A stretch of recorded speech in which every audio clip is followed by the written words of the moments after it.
واجعلنا من المتمسكين بولایت امیر المؤمنین وأولاده المعصومین صلوات اللہ علیہم اجمعین الحمد للہ علی ما انعم وَلَهُ الشُّكْرُ عَلَى مَا أَلْهَمَ وَالثَّنَاءُ بِمَا قَدَّمَ وَالصَّلَاةُ وَالسَّلَامُ وَالتَّحِيَّةُ وَالْإِكْرَامُ عَلَى سَيِّدِنَا وَمَوْلَانَا حَبِيبِنَا وَحَبِيبِ قُلُوبِنَا شَفِيعِنَا أَبِي الْقَاسِمِ مُحَمَّدٍ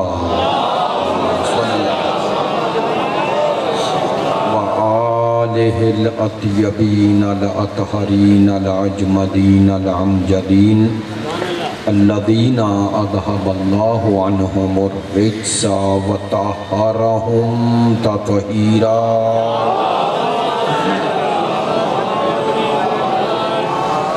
واللعنة الدائمة على منكري فضائلهم وغاصبي حقوقهم من الآن إلى قيام يوم الدين أما بعد فقد قال سبحانه وتعالى في كتابه المجيد بسم الله الرحمن الرحيم لقد من الله على المؤمنين إذ بعث فيهم رسولا من أنفسهم يتلو عليهم آياته وَيُزَكِّيهِمْ وَيُعَلِّمُهُمُ الْكِتَابَ وَالْحِكْمَةَ وَإِنْ كَانُوا مِنْ قَبْلُ لَفِي ضَلَالٍ مُبِينٍ صدق اللہ العلی العظیم ان اللہ وملائکتہ یصلون علی النبی یا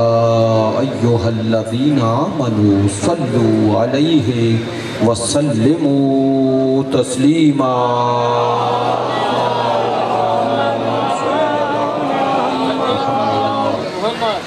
آپ تمام حاضرین کی صحت و سلامتی کے لیے مقامات مقدسہ کی حفاظت کے لیے مجاہدین اسلام اور مدافعین حرم اہل بیت کی کامیابی و کامرانی کے لیے دشمنان دین یزیدیت ناصبیت خارجیت کی نیستی و نابودی کے لیے تعجیل ظہور امام زمان کے لیے ہمارے ملک کے استحکام کے لیے مریضوں کی شفایابی کے لیے آپ کی ان مجالس میں شرکت کی قبولیت کے لیے علماء کرام مراج عظام عزاداران سید الشہداء ماتمداران مظلوم کربلا محبین اہل بیت کی توفیقات خیر میں اضافے کے لیے آپ حاضرین کی تمام دعاؤں کی قبولیت کے لیے قبولیت دعا کے لیے سب سے مقبول دعا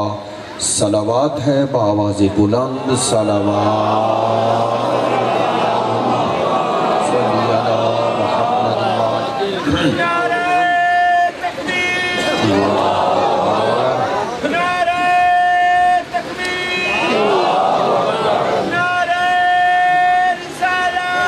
رسول اللہ یا رسول اللہ حیدری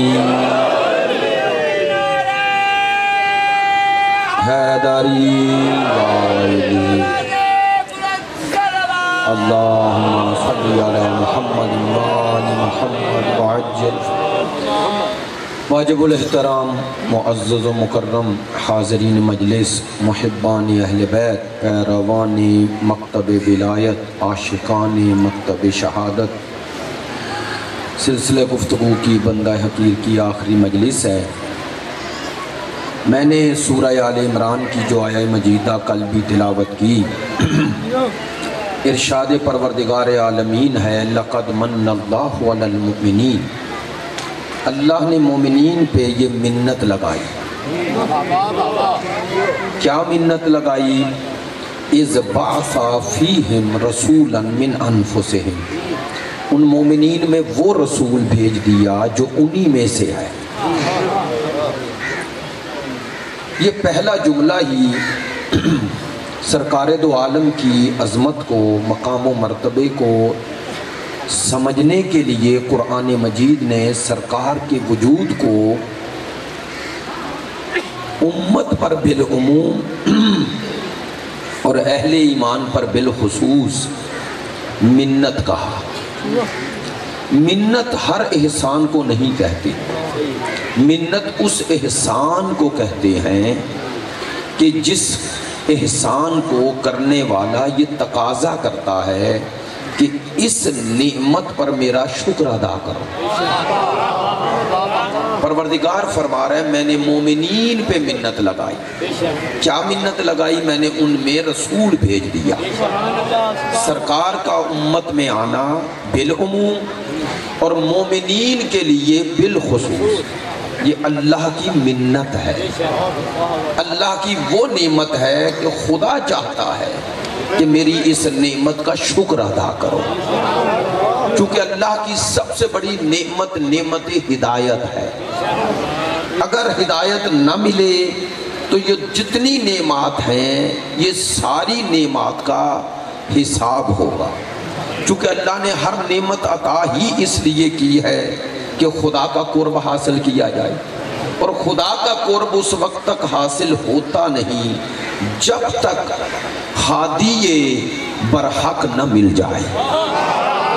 ہادی اس امت پہ اللہ کی نعمت ہے اور سب سے بڑی نعمت ہے۔ یعنی پروردگار نے جب انسان کی خلقت، انسان کا مقصد تخلیق ہی عبادت کو قرار دیا، اور عبادت اس وقت تک ہوتی نہیں جب تک معرفت نہ ہو جائے، اور معرفت اس وقت تک نہیں ہوتی جب تک صاحب معرفت نہ مل جائے۔ پروردگار عالمین نے غرض خلقت ہی ہمارا ہدایت قرار دیا، اپنا قرب قرار دیا، لہذا جو انسان راہ ہدایت میں نہیں وہ مقصد حیات سے دور ہے۔ جب مقصد حیات سے دور ہے تو اس کی پوری زندگی عبث، بیہودہ، لغو گزر رہی ہے۔ تو جو نعمت اس دنیا میں استعمال کر رہا ہے اس نعمت کا حق ادا نہیں کر رہا۔ حق کے نعمت تب ادا ہوگا جب نعمت اس راہ میں خرچ ہو جو نعمت دینے والے نے تقاضا کیا ہے۔ الحمدللہ بات آپ تک پہنچ رہی ہے۔ عرض یہ کرنا چاہتا ہوں پروردگار نے سب سے بڑی منت مومنین پہ جو لگائی وہ منت سرکار کا آنا ہے، سرکار کا وجود ہے۔ یہ اللہ کی منت بھی ہے، اللہ کی رحمت بھی ہے۔ سرکار کا وجود رحمت ہے عالمین کے لیے، اور سرکار منت ہے مومنین کے لیے۔ منت ہے اللہ کی۔ بار بار اس جملے کی توجہ آپ کی یہ چاہتا ہوں کہ یہ منت ہے، نعمت ہے۔ سرکار کا وجود امت کے لیے نعمت ہے۔ اب اگر سرکار نہ ہوتے تو انبیاء ما سبق کی تمام محنتیں بیکار ہو جاتی، ایسا ہی ہے نا؟ یعنی انبیاء کا نقطہ کمال وجود سرکار ہے، یہی ہمارا ایمان ہے۔ سرکار تمام نبیوں کی اس نبوتوں کو نقطہ کمال پر پہنچانے والے ہیں، سب یہ مانتے ہیں۔ اب یہیں سے یہ سوال پیدا ہوتا ہے کہ سرکار کے بعد اس نعمت کا محافظ کون ہے؟ سرکار کے بعد سرکار کی اس نعمت کا محافظ کون ہے؟ سرکار امت کے لیے کیا کرنے آئے؟ اللہ نے 4 چیزیں بتائیں، یتلو علیہم آیات ویزکیہم ویعلمہم الکتاب والحکمہ۔ 4 کام تھے سرکار کے، تلاوت آیات، تزکیہ نفس، تعلیم کتاب، تعلیم حکمت۔ ایسا ہی ہے نا؟ انسانوں کو حکیم بنانا، عقل مند بنانا، باشعور بنانا، ان کو تعلیم کتاب کے ذریعے سے جہالت سے نکالنا، تزکیہ نفس کرنا، انسان کو پاک کرنا اور تلاوت آیات کرنا، یہ 4 کام پروردگار نے متعدد آیات میں بیان کیے۔ آپ سب متوجہ ہیں، سورہ جمعہ میں بھی یہی فرمایا، هو الذی بعث فی الامیین رسولا منہم یتلو علیہم آیاتہ ویزکیہم ویعلمہم الکتاب والحکمہ۔ یہ 4 کام 2 آیتوں میں، سورہ آل عمران میں بھی اور سورہ جمعہ میں بھی، اور بھی آیات ہیں۔ پروردگار عالمین نے ہمارے سرکار کا مقصد بعثت 4 چیزوں میں منحصر کر دیا: تلاوت آیات، تزکیہ نفس، تعلیم کتاب، تعلیم حکمت۔ ایسا ہی ہے نا؟ لے بھئی، یہ سرکار کے 4 کام ہیں۔ اب سرکار کے بعد سرکار کا وارث وہی ہوگا جو 4 کام کر سکے۔ ایسا ہی ہے نا؟ توجہ فرمائیں گے۔ بات وہ کرنا چاہتا ہوں کہ خطابت نہ رہ جائے، آپ تک دلیل کے طور پر آپ بیٹھنے والے لوگ ہیں، سوچیں، فکر کریں، غور کریں۔ کل کی گفتگو میں یہی کوشش کی ہے کہ سرکار کی مقصد بعثت 4 کام تھے۔ لے بھئی، پہلا جملہ کہہ رہا ہوں اپنی گفتگو کا، سرکار کے 4 کام 2 دفعہ دہرائے: تلاوت آیات، تزکیہ نفس، تعلیم کتاب، تعلیم حکمت۔ یہ 4 کام سرکار کرنے آئے تھے۔ اب جملہ کہوں کہ جن ہستیوں نے سرکار کے یہ 4 کام کیے ہیں انہیں ہم اہل بیت طہارت کہتے ہیں۔ بات پہنچ گئی ہے، یعنی جملہ بدل رہا ہوں۔ ماشاءاللہ پڑھے لکھے دوست ہیں، اب مجھے کوئی پریشانی نہیں ہوتی، جملہ بدل رہا ہوں۔ ہم رسول خدا کے بعد اہل بیت رسول کو کیا مانتے ہیں؟ ایک جملے میں سمیٹ رہا ہوں، ہم سرکار کے پیام بعثت کے محافظ مانتے ہیں۔ نہیں توجہ ہوئی؟ ہم اہل بیت کو سرکار کی بعثت کے محافظ مانتے ہیں۔ چلے، جن کے لیے جملہ مشکل تھا آسان کرتا ہوں، یوں کہتا ہوں، ہم اہل بیت کو سرکار کے بعد سرکار کے وجود کا تسلسل مانتے ہیں۔ جزاک اللہ، سلامت رہیں۔ ہم سرکار کے بعد سرکار کے وجود کا تسلسل اہل بیت کو مانتے ہیں، یعنی جس طرح، بھائی توجہ رہے، جس طرح خدا چاہتا تھا میرا دین پہنچے، مصطفیٰ نے ویسے پہنچایا۔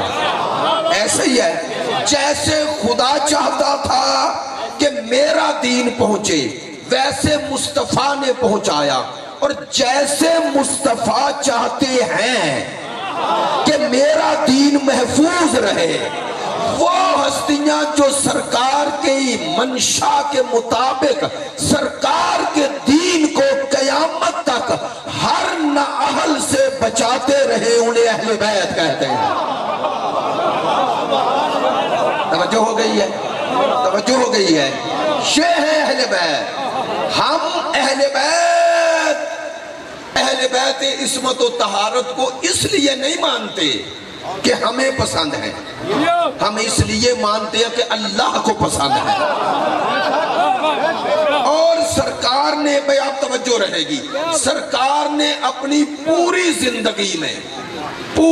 زندگی اور حیات طیبہ میں قدم قدم پر یہی سمجھایا کہ یہ میرے بعد میرے پیغام کے محافظ ہیں۔ نہیں، آسان کرتا ہوں، سرکار نے یہ جو امارت دین 1,24,000 نبیوں نے تعمیر کی، امارت دین ایسے تعمیر ہوئی نا، آدم سے لے کر خاتم تک ہر نبی دین پہنچاتا رہا، اور اس دین پہنچانے پر نبیوں نے کوئی تھوڑی زحمتیں اٹھائی، ایسا ہی ہے نا؟ اور سب سے بڑی زحمت سرکار خود پکار اٹھے، فرمایا اس تبلیغ دین میں جتنی مجھے اذیتیں ملی کسی کو نہ ملی۔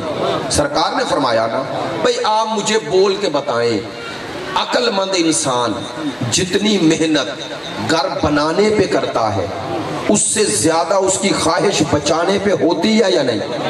ہوتی ہے نا۔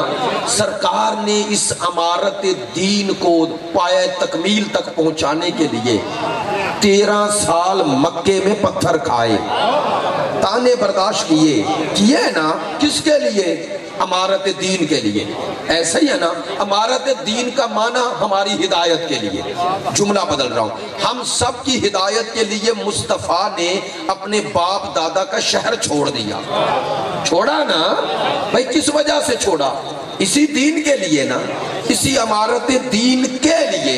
10 سال سرکار مدینے میں اور 84 جنگیں لڑتے رہے۔ میری طرف متوجہ رہے، 84 جنگیں لڑنے والے، 10 سالوں میں 84 جنگیں۔ خود سوچے سرکار کتنے دن پرسکون رہے۔ 23 سالوں میں اعلان رسالت کے بعد جس سرکار کا ایک لمحہ آسانیوں میں نہ گزرا، تو ساری زحمات سرکار کی تھی کس لیے؟ کہ یہ امارت دین کو تعمیر کرو۔ تو عجیب بات ہے، سرکار دین پہنچانے کے لیے اتنی زحمت کریں اور بچانے کے لیے کچھ نہ کر کے جائیں۔ آپ نے توجہ نہیں فرمائی ہے بھئی، سرکار دین پہنچانے کے لیے سب کچھ کر جائیں، حتیٰ اپنے باپ دادا کا گھر چھوڑ دیں، سرکار ایک دن پرسکون نہ رہے۔ دین پہنچانا اتنا اہم ہے اور بچانا کوئی اہم نہیں۔ سرکار اسے بچانے کے لیے کچھ نہ کرے۔ کیا کوئی امتی جو شعور رکھتا ہے وہ یہ کہہ سکتا ہے، سوچ سکتا ہے کہ سرکار نے دین کو بچانے کے لیے کچھ نہ کیا، پہنچانے کے لیے ساری محنت لگا دی؟ کون سوچے اور کیسے سوچے؟ توجہ فرمائیں، ہم یہی کہتے ہیں، ہم کہتے ہیں جتنی محنت پہنچانے پہ کی اتنی ہی محنت بچانے پہ کی۔ اب سوال یہ ہے، بچانے والوں کے لیے کیا پیغام دیا؟ آیا بچانے والوں کا کوئی تعارف کروایا یا کہا میرے بعد بچانے والے تم بنا لینا؟ عجیب بات ہے، پہنچانے والا اللہ بنائے اور بچانے والی امت بنائے۔ بھئی جس کا دین ہے، جب پہنچایا اس نے ہے تو بچانے کی ذمہ داری بھی اسی کی ہے۔ ایسا ہی ہے نا۔ اور پھر یاد رکھیں، آپ میری بات کی تائید کریں گے، نبی کے بعد جب نبی آیا تو کیوں آیا؟ ہر نبی کے بعد نبی آتے رہے، کیوں آتے رہے؟ آپ سب کا جواب یہ ہوگا، نبی آتے دین پہنچاتے، لوگ اپنی مرضیاں شامل کر دیتے۔ ایسا ہی ہے نا، اللہ پھر نبی بھیجتا تاکہ خالص کو ناخالص سے الگ کر دیں۔ ایسا ہی ہے نا، دین میں جو ملاوٹیں ہوتی رہی، اللہ نبی کو بھیجتا کہ دین کو خالص کرو، لوگوں کی مرضیوں سے خالص کرو۔ لے ماشاءاللہ الحمدللہ آپ پڑھے لکھے دوست ہیں، بات جس ڈگر پہ کر رہا ہوں روایتی نہیں، لیکن آپ تک بات پہنچ رہی ہے، مجھے خوشی ہے۔ یہ جو دین میں مرضیاں شامل کرتا تھا انسان تھوڑا ہی کرتا تھا، انسان کو گمراہ کرنے والا آمادہ کرتا تھا، اور وہ تھا شیطان۔ پتا چلا شیطان آمادہ کرتا تھا کہ دین میں مرضی شامل کرو۔ لو بھئی بولے، کیا سرکار کے بعد وہ دین میں مرضیاں شامل کرنے والا چلا گیا؟ ہائے ہائے، انسان میں یہ جو جذبہ ہے دین میں مرضی شامل کرنے والا، وہ گمراہ کرنے والا ہے یا نہیں؟ قل اعوذ برب الناس مالک الناس الہ الناس من شر الوسواس الخناس الذی یوسوس فی صدور الناس من الجنۃ والناس۔ تو قیامت تک شیطان جنوں میں بھی ہے، انسانوں میں بھی ہے۔ بھئی جو نبی آئے اللہ نے بھیجے اس لیے کہ لوگوں کی مرضیوں سے دین کو بچائیں۔ دوبارہ دین کی تجدید ہوتی رہی۔ اب سرکار پر دین تو ختم ہو گیا، دین نیا نہیں آئے گا، لیکن مرضیاں کرنے والا ہے یا نہیں ہے؟ وہ دین میں اپنی مرضیاں شامل کرنے والے سے بچانے والا کون ہے؟ لو میں جملہ کہہ رہا ہوں، اب بچانے والا شیطانوں کی مرضیوں سے، مرید بھائی شیطان کی مرضی سے، وسوسے سے انسانوں کو بچانے والا ایسا ہونا چاہیے جو خود کبھی شیطان کے دھوکے میں نہ آئے۔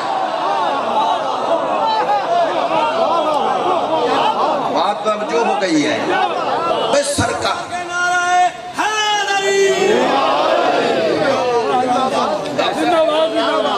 الحمدللہ پڑھے لکھے دوستو مجھے خوشی ہے کہ بات کا معیار وہی رکھا ہے جو اسلام آباد پڑھتا ہوں. توجہ فرمائیں گے آپ میری بات کو سمجھ رہے ہیں. بتائیں انسان گمراہ نہ ہوتا اگر کرنے والا نہ ہوتا. آپ نے مانا ہے نا بھائی وہ کرنے والا اللہ نے کیوں اسے مہلت دی؟ تاکہ ہم اپنی مرضی سے جزا اور سزا کے مستحق بنے.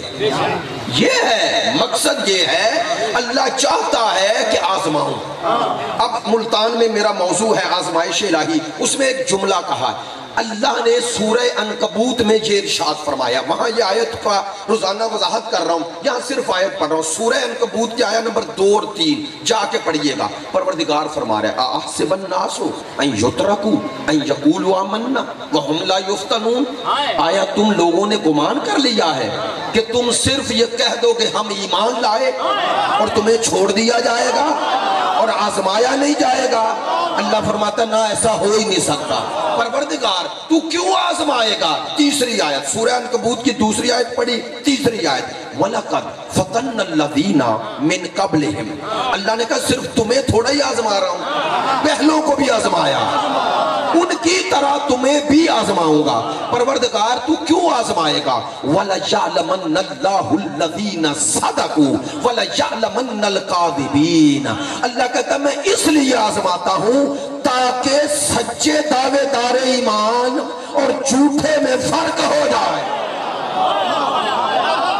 آپ پہنچ گئی ہے نہیں؟ جن تک بات نہیں پہنچی آسان کرتا ہوں. اللہ کہتا ہے میں آزماتا ہوں ہی اس لیے تاکہ کرار اور فرار الگ ہو جائے. اللہ کہتا ہے میں آزماتا ہی اس لیے ہوں تاکہ پتہ چل جائے سچا کون ہے, جھوٹا کون ہے, کرار کون ہے, فرار کون ہے. نہیں, آپ چونکہ متوجہ ہیں میں بخل نہیں کر رہا, جملہ کہہ رہا ہوں. بھئی جنگ بدر میں فرشتے کا نزول ہوا, آئے نا فرشتے 9,000 یا 12,000 فرشتے آئے.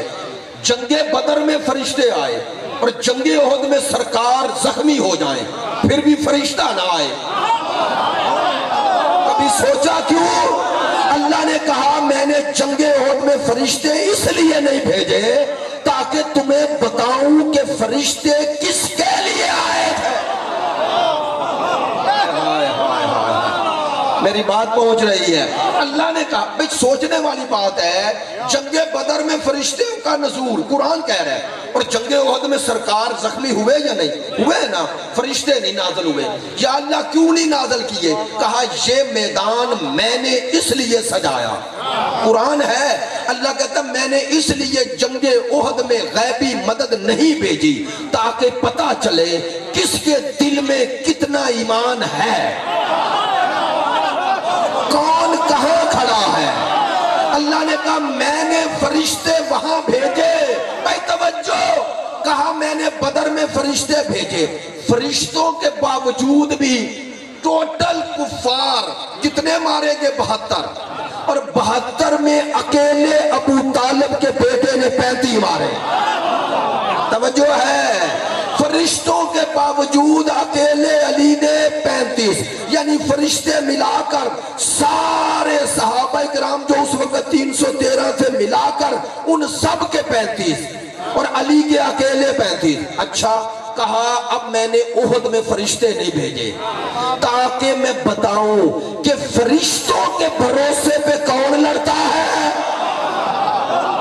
ہائے ہائے, اور فرشتے نہ بھی آئے تو میدان میں کون ٹھہرتا ہے. ایسا ہوا یا نہیں ہوا نا؟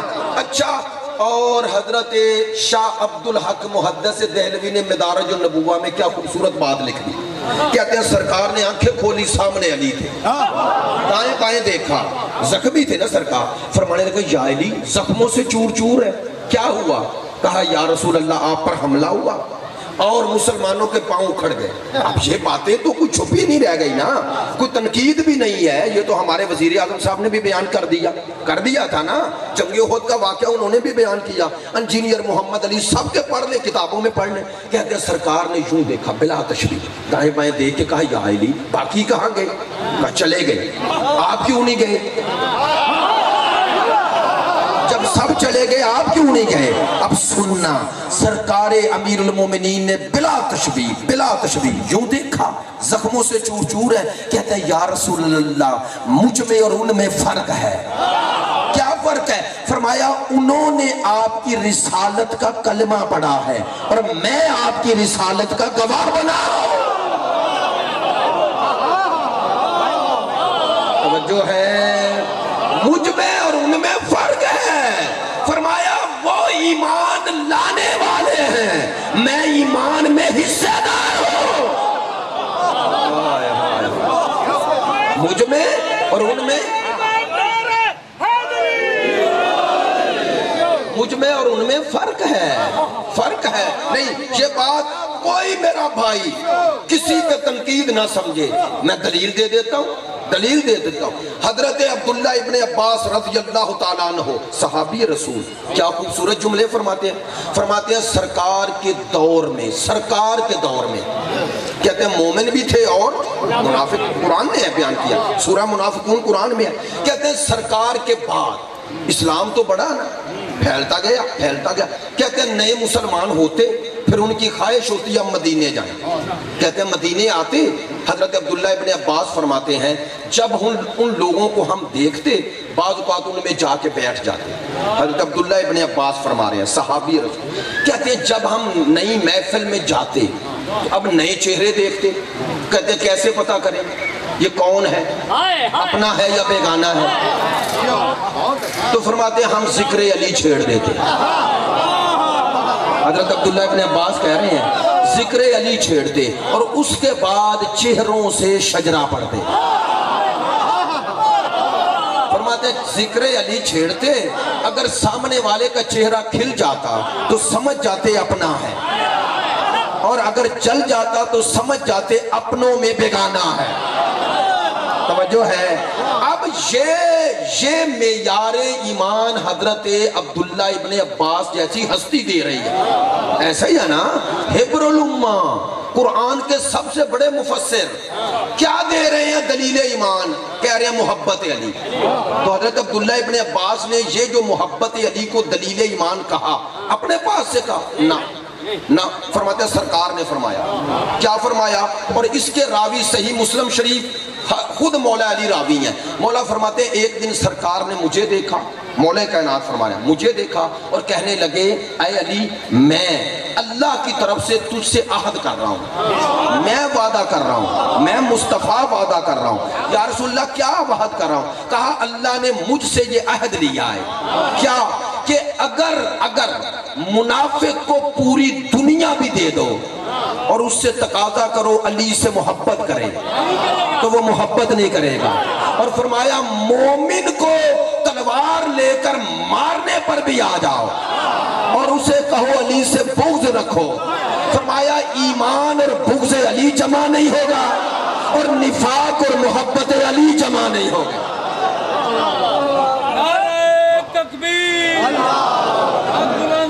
نعرہ تکبیر، نعرہ رسالہ، نعرہ حیدری، محمد وآل محمد صلوات اللہ صلی اللہ آپ کو اپنے حفظ و امان میں رکھے۔ میں علی ولی اللہ، توجہ فرمائے میری طرف، توجہ فرمائے، اس سے بڑا جملہ کہہ رہا ہوں۔ امیر المومنین نے فرمایا مومن کو الفاظ یوں ہیں، فرمایا مومن کی ناک بھی کاٹ دو تو تجھ سے بغض نہیں رکھے گا، منافق کو پوری دنیا بھی دے دو تو علی سے محبت نہیں رکھے گا۔ یہ سرکار نے فرمایا نا، سرکار کی ہی دوسری حدیث ہے یا علی حبو کا ایمان و بغضو کا نفاق، علی تیری محبت عین ایمان ہے اور تجھ سے بغض عین نفاق ہے، سرکار کی حدیث ہے نا یار۔ یہ حدیث شیعہ سنی دونوں مانتے ہیں، دونوں مانتے، توجہ فرمائیں گے بات جو نتیجہ دینا چاہ رہا ہوں، کیا کہنا چاہ رہا ہوں۔ یہ حدیث کو میرے اور آپ کے 8ویں امام نے کیسے حل کیا؟ ایک خوبصورت پہلو ہے، اس لیے بیان کر رہا ہوں۔ جب مامون الرشید کے سامنے کسی نے یہ حدیث پڑھی، یا علی انت قسیم النار والجنہ، علی تو جنت اور جہنم کو تقسیم کرنے والا، تو کہنے لگا امام سے، یا ابن رسول اللہ یہ حدیث کا معنی کیا ہے؟ امام نے فرمایا کیا مشکل ہے؟ کہنے لگا جنت کوئی مادی شے تو نہیں، مٹیریل تو نہیں ہے، مثلا یہ 2 کتابیں ہیں تو یہ مٹیریل ہے نا، 2 الگ الگ ہیں۔ فرمایا ایسے ہے جنت؟ فرمایا نہیں، جنت تو مادی شے نہیں، اس لیے وہاں پر زوال نہیں، ایسا ہی ہے نا۔ تو کہنے لگا پھر جنت اور جہنم کے تقسیم کے معنی کیا؟ چاہتا یہ تھا حدیث مشکوک کروں، کہنے لگا یہ حدیث کا معنی کیا کہ علی تقسیم کریں گے جنت اور جہنم کو؟ اللہ نے کوئی ایسی دیوار تھوڑی بنائی ہوئی ہے۔ فرمایا نہیں۔ تو کہا پھر تقسیم کیسے ہوگی؟ امام نے فرمایا اس حدیث کو سمجھنا ہے تو وہ دوسری پڑھ۔ کون سی؟ جو ابھی میں نے پڑھی، یا علی حبوں کا ایمان و بغضوں کا نفاق، علی تیری محبت عین ایمان، تجھ سے بغض عین نفاق ہے۔ اب مولا نے پوچھا، امام نے پوچھا، آپ کے اور میرے امام نے، فرمانے لگے مامون جلدی بتا، علی کی محبت دلیل ایمان ہے؟ ہاں۔ علی سے بغض دلیل نفاق ہے؟ ہاں۔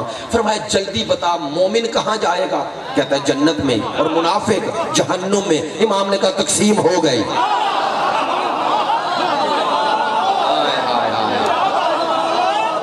توجہ ہے،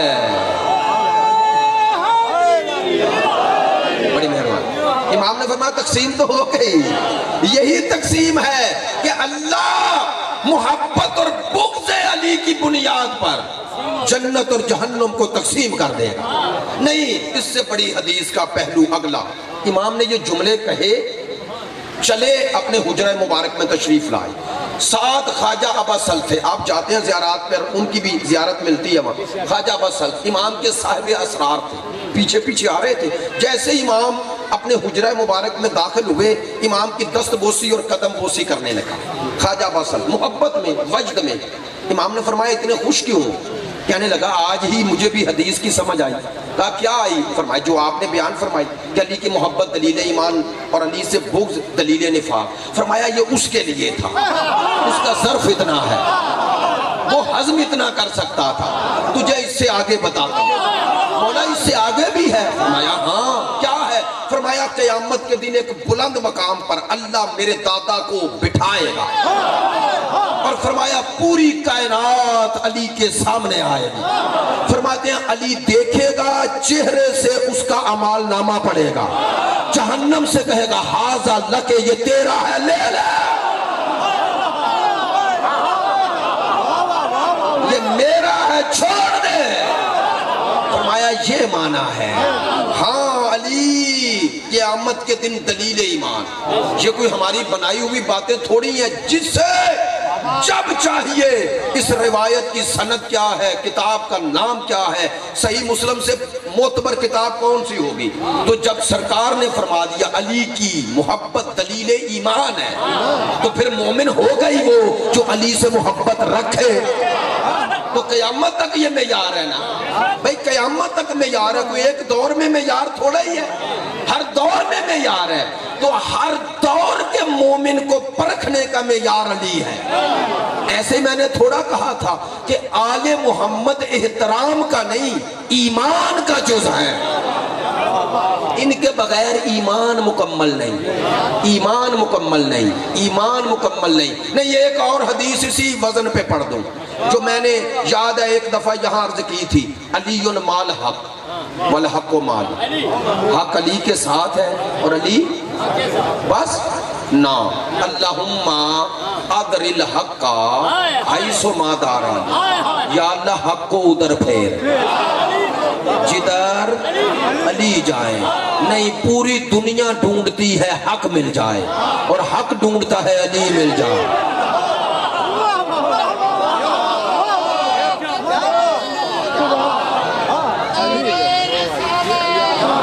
جزاک اللہ علی، توجہ ہے، لانا، توجہ ہے، اللہم صلی علی محمد۔ بھئی یہ حدیث سرکار ہے نا، اچھا سرکار کی دعا رد ہو سکتی ہے؟ نعوذ باللہ، میرا پوچھنا ہی گستاخی ہے۔ سرکار نے دعا فرمائی تو قبول ہے یا نہیں؟ قبول ہے نا۔ یعنی سرکار نے فرمایا حق ادھر جائے جدھر علی جائیں، کیوں فرمایا؟ لیں بھائی، آج کی گفتگو سمیٹ رہا، کیوں فرمایا یا اللہ حق ادھر جائے جدھر علی جائیں؟ کیوں فرمایا؟ سرکار نے ساری امت، شیعہ سنی کے ہٹ کے بات کر رہا ہوں، سرکار نے اپنی امت کی خیر خواہی کی اور مشکل کشائی کی۔ کیا فرمایا؟ یا اللہ حق ادھر پھیر جدھر علی جائے، یہی فرمایا نا۔ کیوں فرمایا؟ فرمایا میں تمہارے لیے آسانی پیدا کر رہا ہوں۔ علی مشکل کشا اس معنی میں ہے، فرمایا مشکل کشا کے در پہ لے جا رہا ہوں۔ کیا فرمایا؟ میرے بعد یہ نہ ڈھونڈنا حق کہاں ہے، فرمایا میرے بعد یہ نہ ڈھونڈنا حق کہاں ہے۔ کیوں؟ توجہ، کیوں؟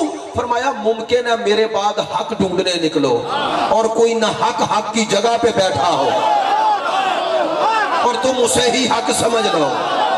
فرمایا میرے بعد یہ نہ ڈھونڈنا حق کہاں ہے، یہ ڈھونڈنا علی کہاں ہے۔ فرمایا جہاں علی نہیں ہوں گے سب کچھ ہو، حق نہیں ہوگا۔ جہاں علی ہوں کچھ نہ ہو، حق ہوگا۔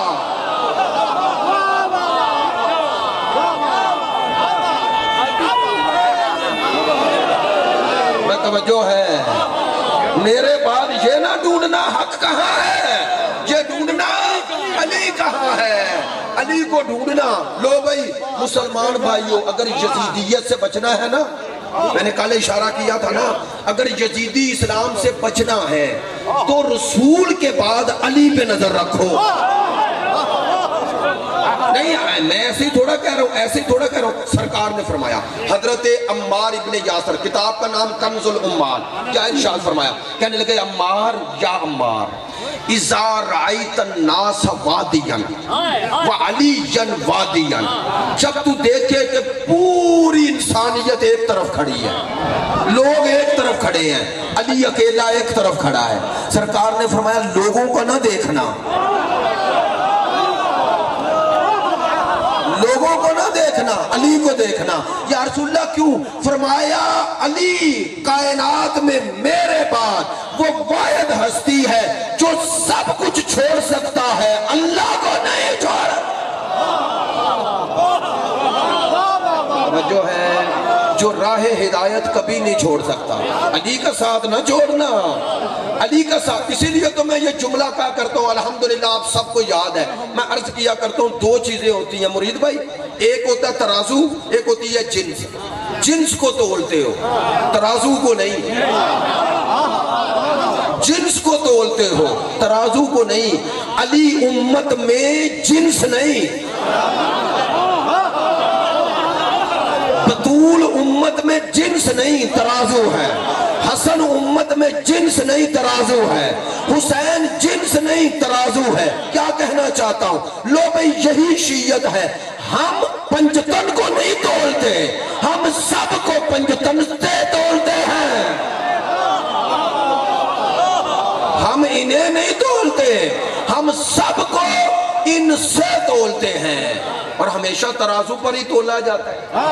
یہ آل محمد امت میں جنس نہیں، ترازو ہے، یہ ترازو حق ہے، یہ میزان حق ہے، یہ میزان اعمال ہیں۔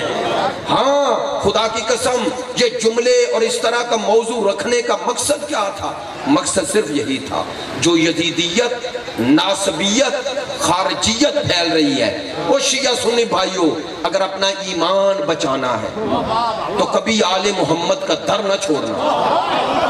اور خدا کی قسم منبر پہ کہہ رہا ہوں، تمہارا آل محمد کا محب ہونے کے لیے شیعہ ہونا ضروری نہیں، مومن ہونا ضروری ہے۔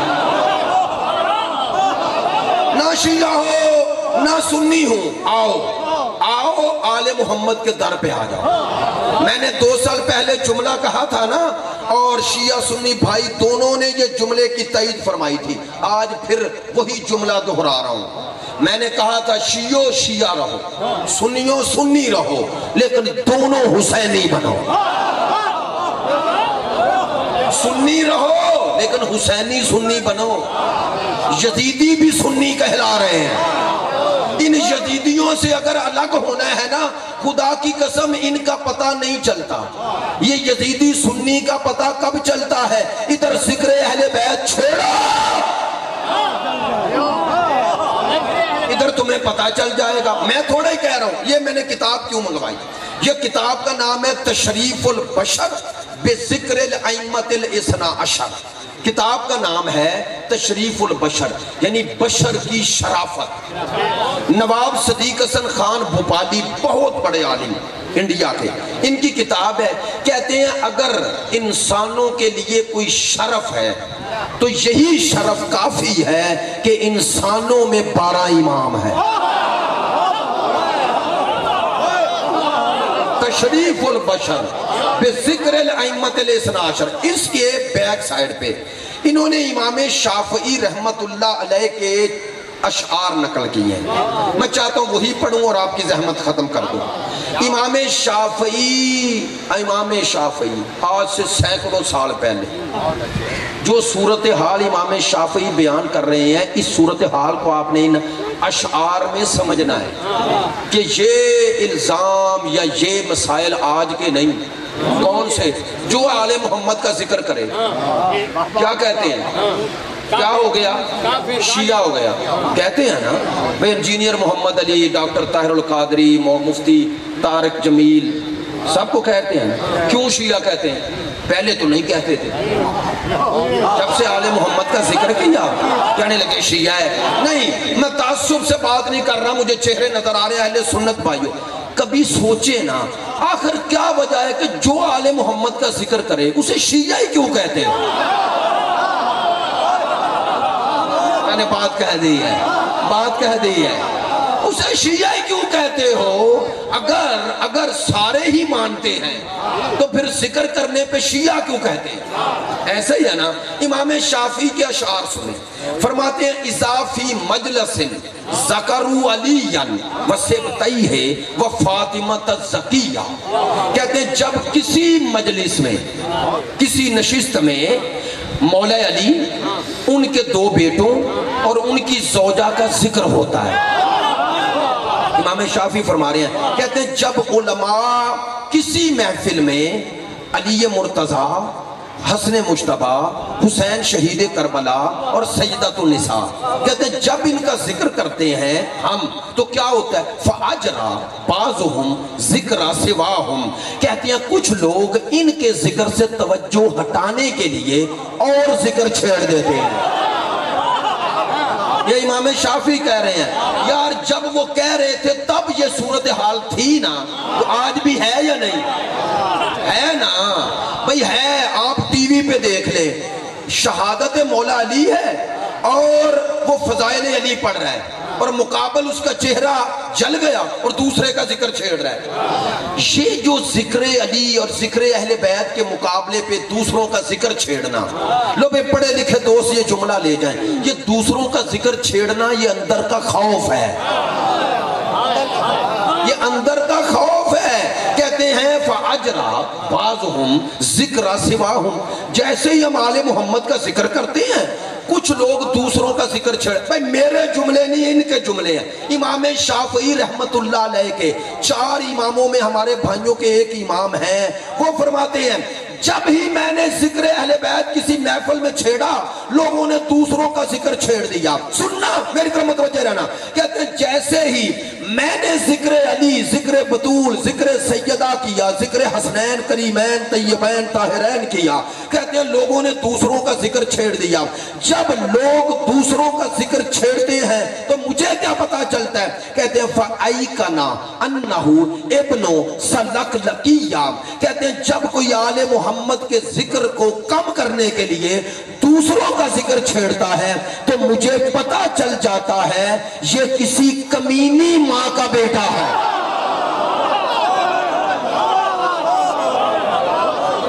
توجہ ہے، یہ امام شافعی کے جملے ہیں، میرے نہیں.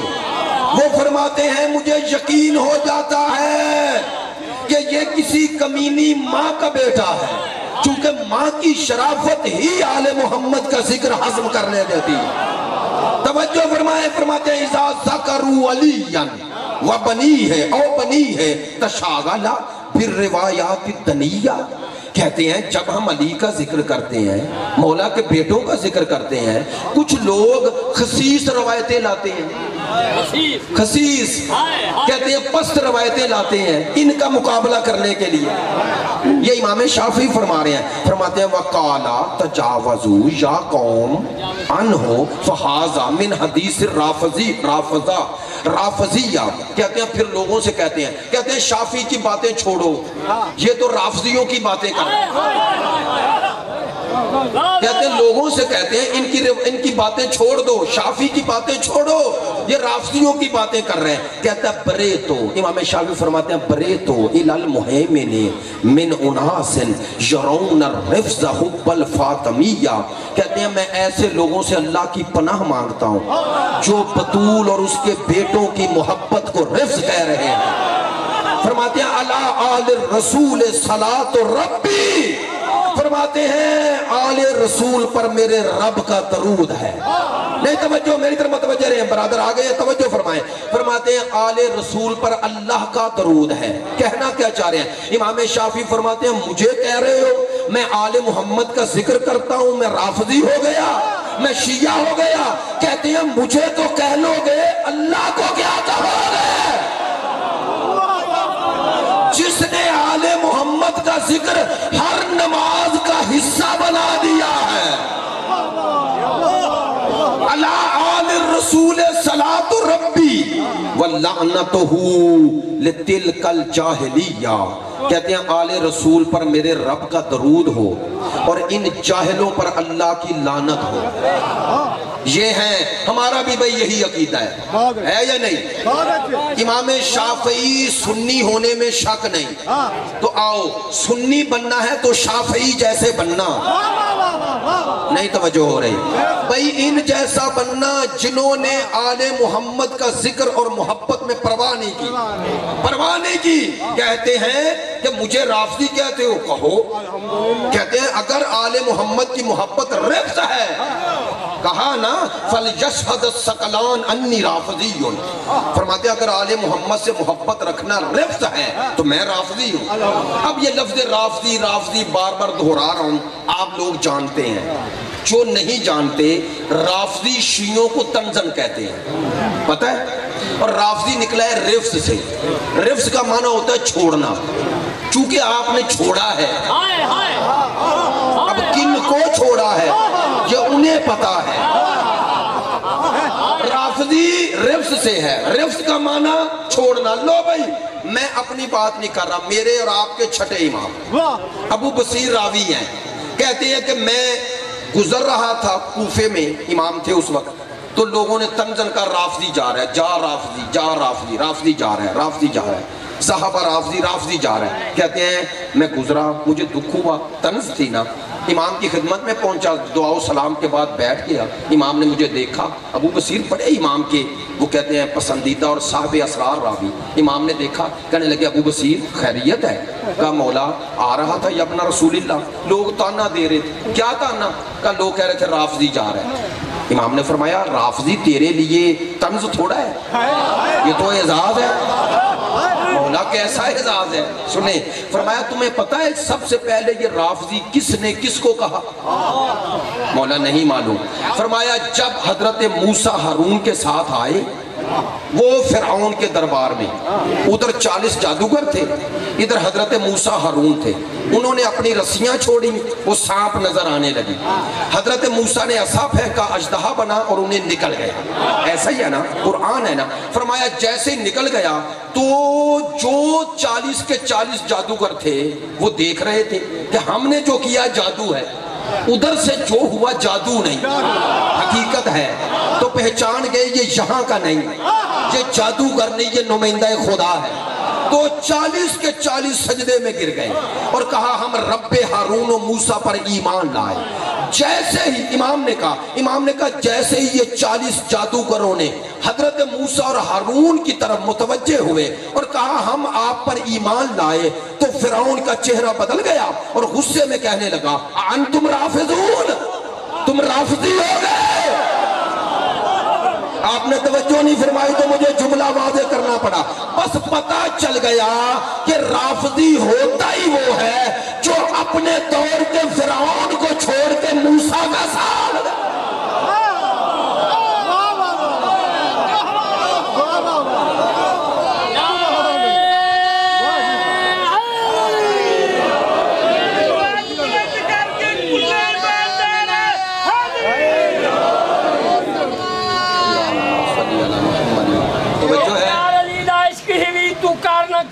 تیری مرضی یہ عشق والی نماز ہی تو پڑھ نہ پڑھ یہ تیری مرضی. ہاں وسیدہ بازو نبی دکھایا, ہاں وسیدہ بازو نبی دکھایا.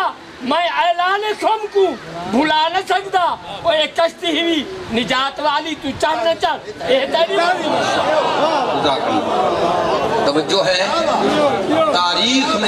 تاریخ میں آل محمد کی محبت, آل محمد کی اطاعت مشکل ترین تھا مرحلہ. اگر مشکل نہ ہوتا تو سب مان لیتے. اللہ نے یہ مشکلات میں رکھا ہے, یہ راہ نجات ہے, یہ راہ حقیقت ہے. ہاں البتہ یہ بات ضرور کہوں گا کہ آل محمد کی محبت کے تقاضوں کو بھی سمجھنا ہے, عظمت کو بھی سمجھنا ہے. رافضی کہے کوئی, اس رافضی کا معنی ہر باطل کو چھوڑنے والا. تو آل محمد کا شیعہ ہوتا ہی وہ ہے جو کبھی باطل کا ساتھ نہ دے, حق کے ساتھ چلے. اور میں ہر سال یہ جملہ ضرور دہراتا ہوں اپنی شرعی ذمہ داری سمجھ کہ شیعہ وہ نہیں جو ان کو مانے, شیعہ وہ ہے جو ان کی مانے. آل محمد کو ماننا محب بناتا ہے, ان کی مانو تو شیعہ ہے. ہاں یہ جو 72 آئے نا کربلا میں, یہ حسین کو نہیں مانتے تھے, حسین کی مانتے تھے. ہاں سلمان علی کو نہیں مانتا, علی کی مانتا ہے. ابو ذر علی کو نہیں مانتا, علی کی مانتا ہے. لو یار بات ظاہر ہے ہر پہلو مجلس میں ہو جائے تو خود بھی اطمینان ہوتا ہے. آخری جملہ کہہ رہا ہوں, حضرت سلمان علی کو نہیں علی کی مانتے. میں تو یہ جملہ آسان لفظوں میں سمجھانے کے لیے کہا کرتا ہوں. حضرت سلمان فارسی ایمان کے کتنے درجوں پہ؟ 10 درجوں پہ. اس سے اوپر کوئی مومن کے لیے تو درجہ نہیں نا, امام ہی ہے نا. پھر اس سے اوپر تو پھر امام ہے, ایسا ہی ہے نا. تو جو ایمان کے 10 درجوں پہ ہیں سلمان, ان سے آگے کسی کی معرفت ہے نہیں ہے نا. لے بات بغیر تمہید کے اپنا فریضہ شرعی سمجھ کے, سلمان سے بڑھ کر کوئی علی شناس ہے, کوئی علی کا محب ہے؟ تو سلمان نے پوری زندگی علی کو خدا کہا, تو پھر اسے معرفت نہیں تھی کہہ سکتے ہو. بلکہ جملہ بدل دو, آپ کا خاموش رہنا بنتا تھا. آپ کہیں کہ معرفت تھی اسی لیے تو خدا نہیں کہہ رہا, ایسا ہی ہے نا. لیکن سلمان اور ہم میں فرق کیا ہے؟ فرق یہ ہے ہم معجزات سنتے ہیں, ایسا ہی ہے نا. میں جو فضائل جو معجزات پڑھوں گا آپ سنیں گے, اور سلمان تو وہ ہے جو دیکھ رہا ہے, جو خود معجزات دیکھ رہا ہے. میں نے پچھلے سال عرض کیا تھا, معذرت چاہتا ہوں, تکرار پہ معذرت چاہتا ہوں. بہار الانوار کی روایت ہے, سلمان یوں کھڑے ہیں. ایک دفعہ مولا کائنات آئے, کہا سلمان قریب آؤ. قریب آئے, بازو پکڑا, کہا آنکھیں بند کرو, بند کی, کہا کھولو. اور دنیا, سکون, اطمینان, بڑا کیف محسوس ہوا. کیف, انسان کسی اچھی جگہ پر جائے تو ایک سکون محسوس کرتا, کیف محسوس کیا. کیف محسوس کرنے کے بعد کہتے ہیں مولا کیسی عظیم جگہ ہے, کتنی پرسکون ہے. کہا سلمان پتہ ہے کون سی جگہ ہے؟ کون سی؟ فرمایا جنت کا پہلا درجہ ہے. اچھا شاہلی جنت کا پہلا درجہ ہے. پھر کہا اب تیسری دفعہ کہا, مولا نے ہاتھ چھوڑا. کہنے لگے سلمان اختیار دیتا ہوں, یہاں رہنا چاہتے ہو رہ جاؤ.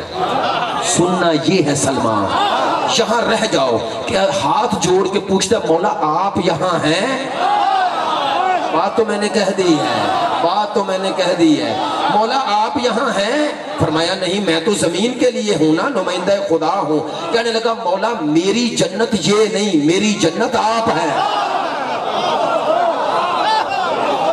میری جنت آپ ہیں، آپ جہاں آپ وہی میری جنت ہے، چاہے زمین ہو، چاہے جنت الفردوس ہو، چاہے مقام اعراف ہو، میرا تو آپ کا قرب جنت ہے۔ سلمان یہاں پہنچ کر بھی علی کو خدا کیوں نہیں کہہ رہا؟ یہ ہے کی پوائنٹ، چونکہ سلمان علی میں دیکھ رہا ہے، علی کو نہیں۔ اور میں مثال دیا کرتا ہوں، آئینہ شیشہ لیتے ہو نا، ایک دفعہ شیشے میں دیکھتے ہو، ایک دفعہ شیشے کو دیکھتے ہو۔ شیشہ تب فائدہ نہیں دیتا جب اس کو دیکھو، شیشہ فائدہ تب دیتا ہے جب اس میں دیکھیں، اس میں دیکھیں۔ علی انہیں سمجھ میں آیا جنہوں نے علی میں دیکھا، جنہوں نے علی کو دیکھا انہیں علی سمجھ میں نہیں آیا، جنہوں نے علی میں دیکھا کیا مراد؟ یہ وہ آئینہ تھا کہ جب بننے والا ایسا ہے تو بنانے والا کیسا ہوگا۔ سلمان جتنا علی شناس ہوتا گیا اتنا عبادت گزار ہوتا گیا، کیوں؟ وہ دیکھ رہا تھا جب بننے والا سمجھ میں نہ آیا تو بنانے والا کیسے آیا۔ اس لیے شیعہ ہے ہی وہ جو ادھر سے ادھر جائے، ادھر رک نہ جائے، ادھر سے ادھر جائے۔ اور حسین حسین اسی لیے تو شب عاشور چراغ بجھا رہے ہیں، کہتے چلے جاؤ، کوئی گیا نہ گیا، چونکہ یہ حسین کو نہیں مان رہے، حسین کی مان رہے ہیں۔ لے یار اللہ کی قسم آپ معرفت سے سن رہے ہیں، بس آخری جملہ 1 گھنٹہ گفتگو ہو گئی، آخری جملہ کہہ رہا ہوں، مصاحب طویل نہیں پڑھوں گا، بھائی پڑھ دیں گے، توجہ فرمانا جو جملہ کہنا چاہ رہا ہوں۔ آپ نے کبھی سوچا مولا حسین نے چراغ بجھایا پھر کہا چلے جاؤ؟ اگلا جملہ بھی آپ نے پڑھا ہے نا کتابوں میں، امام نے کہا شرما رہے ہو نا، جاؤ اس اہل حرم میں ایک ایک ساتھ لے جاؤ۔ جانتے تھے نا، اعتماد تھا کہ یہ نبی زادیوں کا کتنا احترام کرتے ہیں، فرماتے ہیں ساتھ لے جاؤ، چلے جاؤ میں اکیلا رہ جاؤں گا۔ سنا نا، اب انہوں نے کیا جواب میں کہا؟ حضرت زہیر نے عجیب جملے کہے، کہنے لگے مولا مولا آپ کہہ سکتے ہیں، کیوں؟ آپ بطول کے بیٹے ہیں۔ کہا لیکن ہمیں بھیجیں تب جب اپنے جیسا کوئی تر دکھائیں، یہ ہے معرفت، یہ ہے معرفت۔ تو جو رہ گئے، امام نے اگلی آفر بھی کی، امام نے کہا جنت کا ضامن ہو۔ لو بھئی یہ جملہ بڑا قیمتی اگر آپ نے توجہ فرمایا جنت کا ضامن ہو، چلے جاؤ۔ کوئی گیا نہیں گیا نا؟ کہہ دوں جملہ، یہ ہے کربلا والے، کہا ہمیں جنت نہیں چاہیے، ہمیں حسین چاہیے، ہمیں جنت نہیں چاہیے، ہمیں حسین چاہیے۔ میں ہاتھ جوڑ کے کہتا ہوں تھوڑا سا آپ بھی محبت اور معرفت کو بلند کیا کریں۔ انہیں جنت کے لیے تھوڑا ہی مان رہے ہیں، انہیں اس لیے مان رہے ہیں کہ یہ اس قابل ہیں انہیں مانا جائے۔ ایسا ہی ہے نا، یہ اس قابل ہے کہ انہیں مانا جائے، اس کے علاوہ کسے مانے، کسے مانے؟ جنت کے لیے نہیں، یہ کائنات میں اس قابل ہے کہ ان کے سامنے جھکا جائے، ان کے سامنے اطاعت کی جائے۔ ہاں یہ اللہ تک پہنچانے کے لیے آئے۔ حسین کیسے خدا تک پہنچا رہا ہے؟ ایک شب میں پہنچایا۔